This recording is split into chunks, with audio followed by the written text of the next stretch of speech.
day, everyone. I am Naira M. Obregon, one of the presenter of the topic D, Improving Curriculum through Research and Evaluation. We have here Premier and Hone of 1970 stressed that persons responsible for curriculum development in local schools can and must assume primary responsibility for initiating and continuing curriculum improvement efforts in their schools. They lament the fact that for too long those for us who are curriculum workers have taken our cues from persons who function outside the field. And add that for too long we have been reactors to external events rather than purposeful actors in our own professional sphere. They suggest that the basis for curriculum change should be hard data and soft data generated from a careful evaluation of curriculum changes undertaken within the local district which is involved. They point out that responding to the demands of outside experts, national programs, or local tradition is no substitute for valid information produced as a result of studying, teaching, and learning in one's own schools.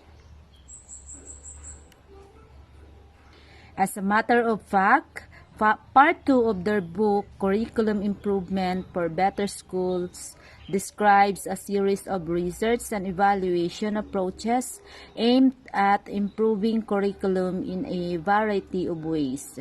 There are 5 chapters in Part 2 of their book. The chapters 5, 6, 7, 8, and 9 with chapter titles as follows. Chapter 5, Curriculum Studies Involving the Community. Then Chapter 6, Curriculum Studies Involving Students. Then the Chapter 7, Curriculum Studies Involving Organization Factors.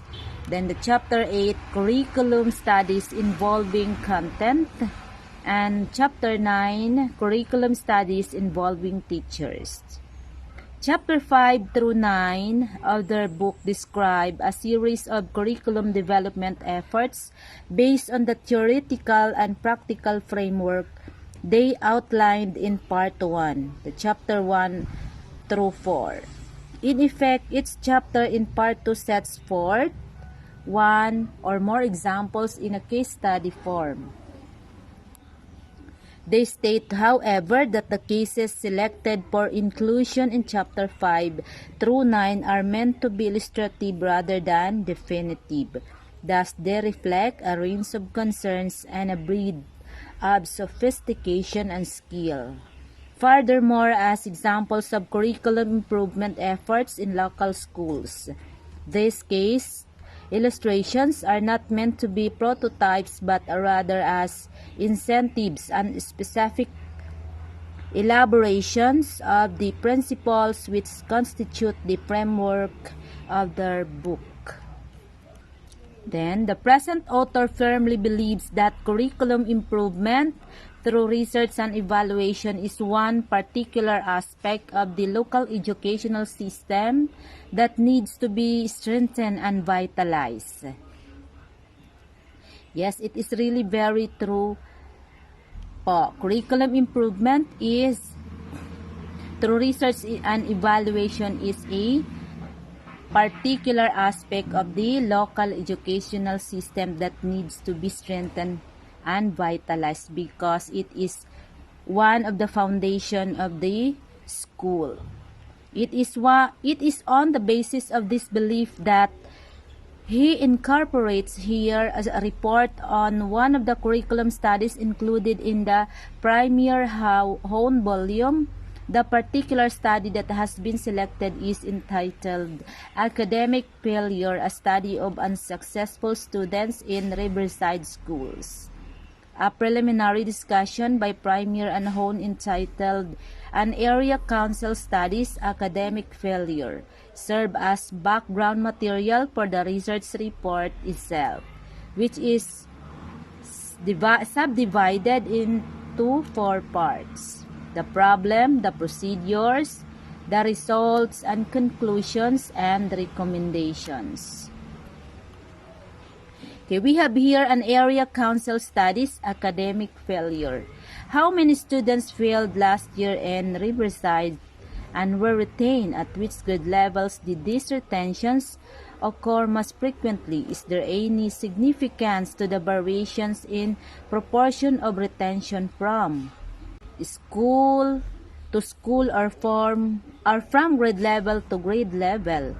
Which schools fail the most students, and why do students who fail do significantly better the following year? What are the policies about retention? When were these policies devised?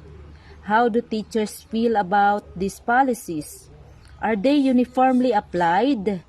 Are there any children in one school who are retained who would not have been had they attended another school within Riverside District?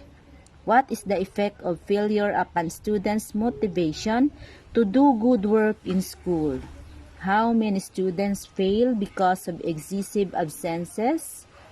Then what is Riverside's policy about attendance workers and their efforts? Are there visiting teachers? Are there provisions for the homebound when they are ill? Okay, this study aims to evaluate and monitor not only the students' performances but also these teachers' capabilities because of the this is very important class because it is one of the pillars of the school. That's why teachers implementing those rules and regulations about those absenteeisms, pupils' characteristics, and about the failing grades, and then what are the teachers' impact in the students or pupils' achievements when it comes to academic performance. Because as we all know, students' performances reflects on the teachers or the class advisors' mode of teaching. And next is getting simple figures on a district basis about the number of persons promoted and retained by school and by grade level may open up new vistas for study. Let us suppose that the average retention rate in grade 7 is more than 5 times as high as the average retention rate in grade 6 over the last 10 years. What does this mean? Why the sudden change? Are there many more students really less able in grade 7 than they were in grade 6? What are the attitudes of junior high school teachers towards assisting youngsters in the transition from elementary self-contained classrooms to the complex departmentalized setups of junior high school? Are there opportunities to preserve some of the stability of the elementary situations to help youngsters bridge the gap more easily and more adequately? Would a block of time in 7th grade reduce the failures in junior high? Will special guidance and counseling services for adolescents help them achieve? Questions like this enable one to move into the problem of why students fail. Studying the effects of failure upon student development may give indications of areas in which curriculum change can mostly readily occur. Thus, the fault lie with the student himself or with the teacher or the curriculum materials themselves. How can the school help its youngster to release his personal potential? Do some teachers actually drive students out of school? What is it that teachers say and do which makes work difficult for these low achievers? Is this behavior verifiable, or does it represent instead students' fear and apprehensions? How can supervisors work with such teachers? Are these available? Or can they be devised which would enable principal to make more accurate estimates of teachers' own basic drives? What is good teaching? Who are the good teachers? Can principal rank their teachers in terms of general effectiveness?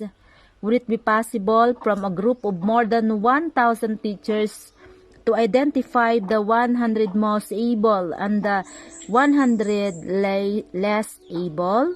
Could these teachers be asked to participate in an intensive study designed to identify observational techniques or test items which would discriminate among teachers according to ability?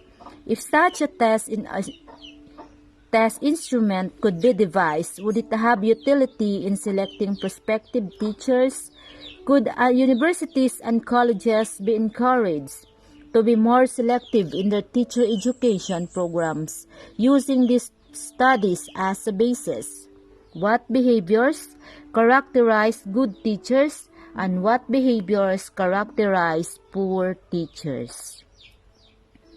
Okay, and so we teachers knows and characterize our own capabilities. Are we belong here in good teachers or a poor teachers? Because a good teachers knows how to reflect herself or himself.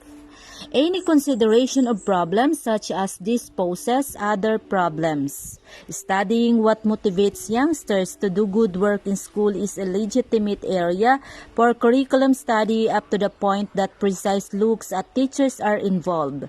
Problems involving teachers are tough to skirt and tough to handle, because some of the most significant aspects of learning situations are being touched upon. The nature of the teacher's impact upon student development. Raising the issue may be a worthwhile professional experience. Then we have the academic failure, a study of unsuccessful students in Riverside schools. Then we have here the problem. Last year, 2,512 students failed in Riverside Public Schools and were trained at the same grade level for the next school year. The rate of failure was particularly high at the 1st, 7th, and 10th grade levels. The purpose of the study was to uncover some of the factors involved in the failure of students in the 7th and 10th grades of Riverside Public Schools, so that parents, teachers, and principals would be better able to help these students have more worthwhile educational experiences. Research in education clearly indicates that in many cases, they seem unable to acknowledge even to themselves that they were not doing well in school. The school also seemed a lack real concern for failures. This study showed that the school had devoted more time to rationalizing failures than to studying the reasons for failure and remedying them. This same lack of concern was sensed in the homes of these children. These big homes were not often very involved in the problems of education of these children. Throughout the study, there were apparent home factors affecting the education of failing boys and girls, which too often reflected a lack of sincere concern for education. Okay, through planning, improving planning and curriculum, we can easily detect, or shall we say, we can easily monitor the progress and failures, not only of our future generations, but we as a teachers. Okay, that's all for today.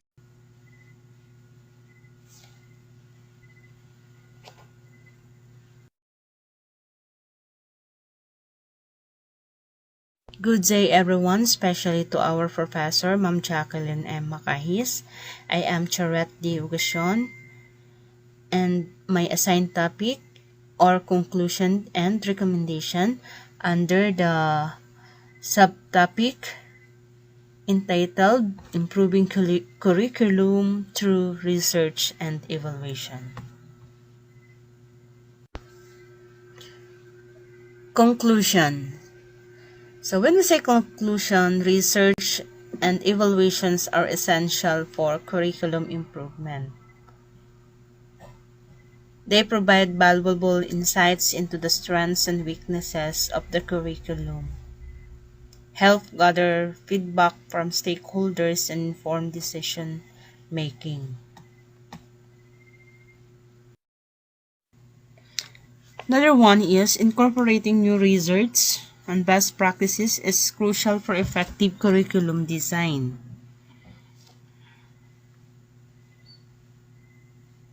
Next is assessing the impact of curriculum changes is necessary to determine their effectiveness. So by measuring student outcomes and comparing them to previous data, educators can determine if the changes had been successful and make further adjustments if needed. Next is promoting equity and inclusivity in the curriculum is essential.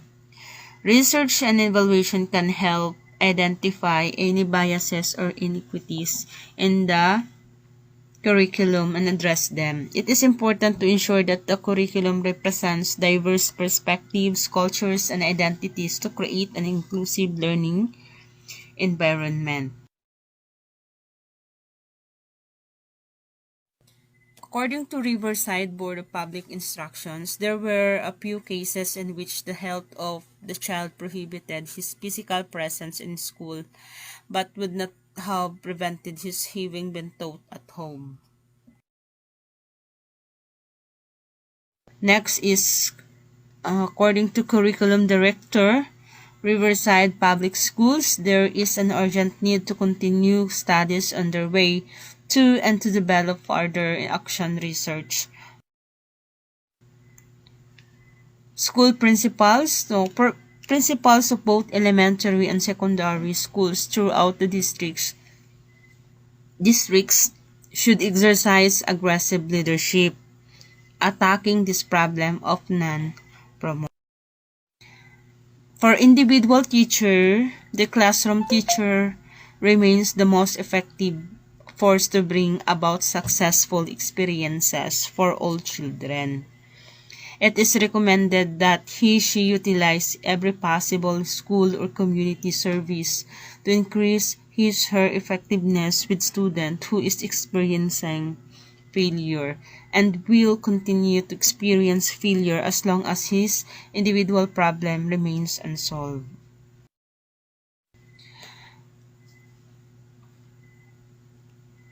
So based on these conclusions, here are some recommendations for improving curriculum through research and evaluations. First is we have to establish a culture of research and evaluation in educational institutions. So we should encourage the educators to engage in research and evaluation activities to continuously improve the curriculum. Next, provide professional development opportunities for educators to stay updated on new research and best practices. Offer workshops, conferences, and online resources to support their professional growth. Next is implement a system for gathering feedback from stakeholders, including our students, parents, and teachers. Regularly seek their input to identify areas for improvement and ensure the curriculum meets their needs. Next is we should collaborate with researchers and experts in the field of education to stay informed about the latest research findings. Establish partnerships with universities or research institutions to promote collaborations and knowledge sharing. Next is regularly assess the impact of curriculum changes through data collections and analysis. Use a variety of assessments methods such as student performance data or pupils performance data, surveys, and classroom observations to measure the effectiveness of curriculum changes. Next is prioritize equity and inclusivity in curriculum designs. So we have to ensure that the curriculum represents diverse perspectives, cultures, and identities, provide resources and support for educators to address biases and promote inclusivity in their teaching practices. So by implementing these recommendations, educational institutions can continuously improve their curriculum through research and evaluations, ultimately enhancing the learning experiences and outcomes for the pupils or students. God bless.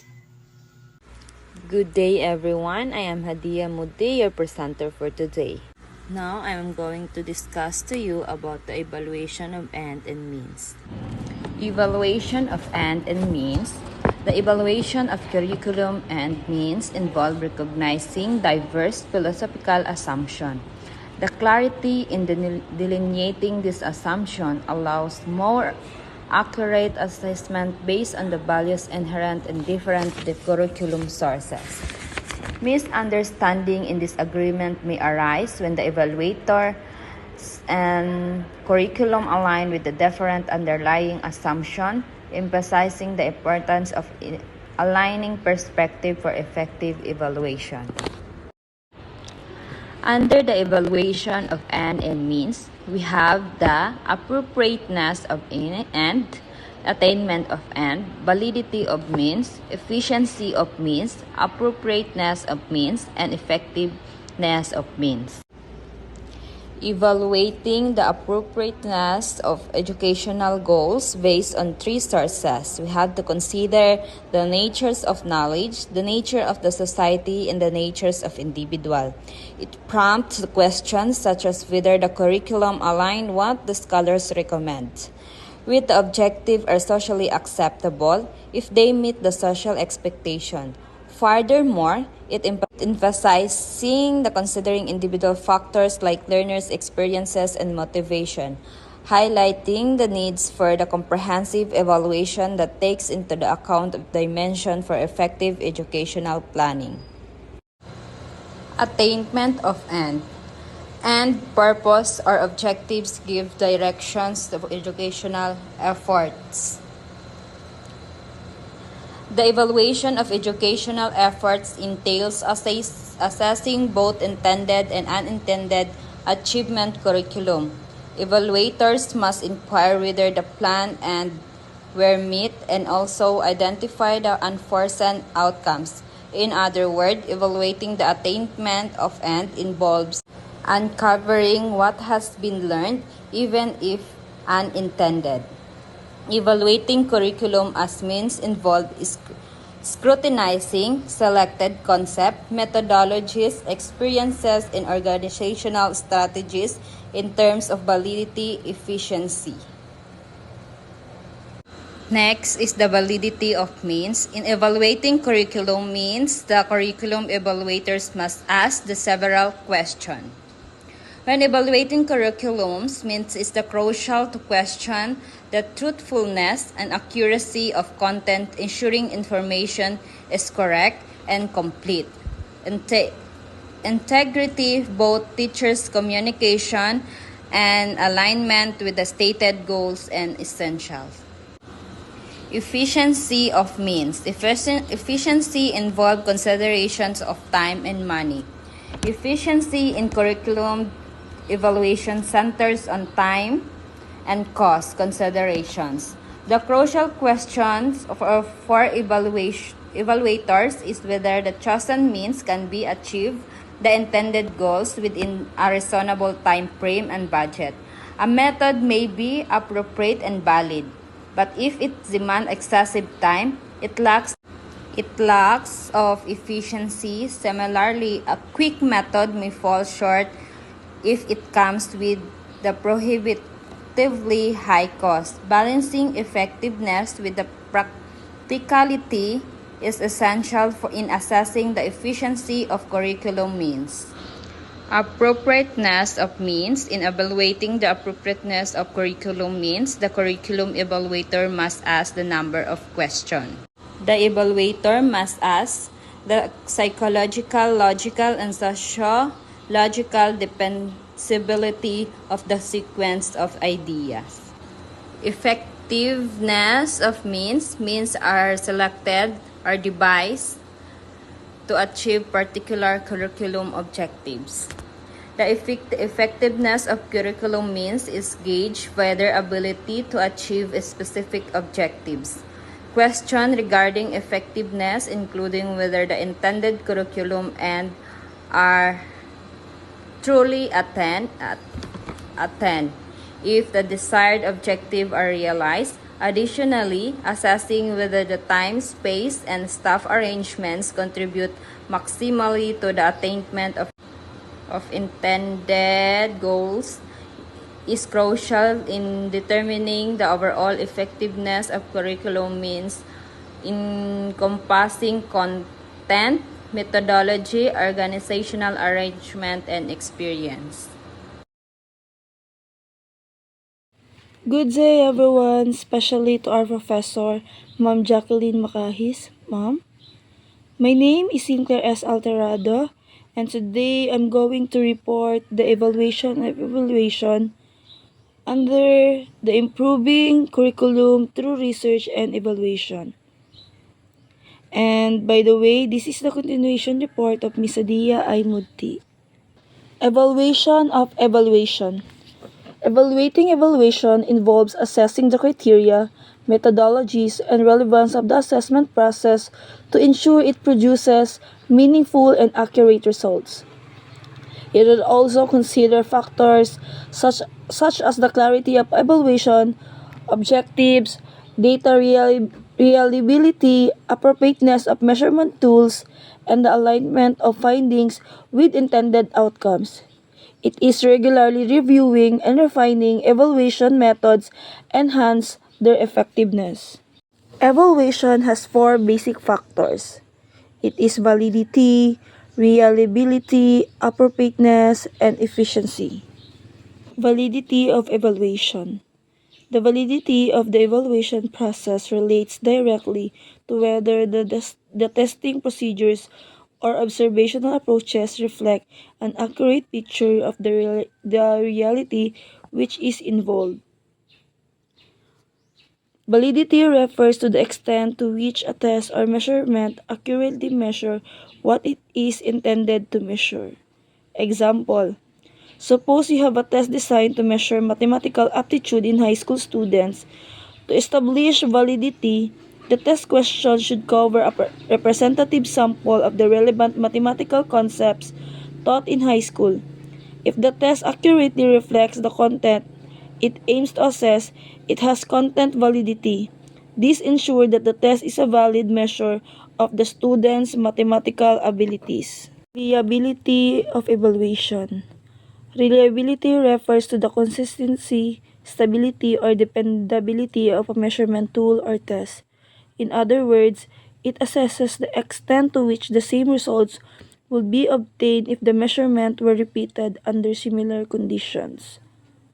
Example: consider a bathroom scale as an example of reliability. If you step on the scale multiple times and it consistently gives you the same weight each time, it is considered reliable. In this context, the scale demonstrates reliability because it produces consistent results under similar conditions. Reliable measurements are crucial in various fields, ensuring the data can be trusted and used for meaningful analysis or decision making. The number three factor of evaluation is the appropriateness evaluation. It is typically involves assessing whether something is suitable, fitting, or relevant for a particular purpose or context. In various fields, this evaluation ensures that a given action, decision, or item aligns well with the specific requirements, goals, or standards set for a particular situation.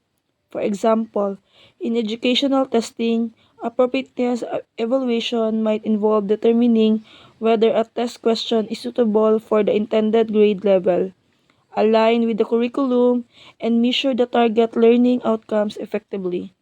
It's about ensuring that whatever is being evaluated is appropriate and relevant for its intended uses. The last factor of evaluation. Efficiency evaluation involves assessing the effectiveness and productivity of processes, systems, or individuals within an organization.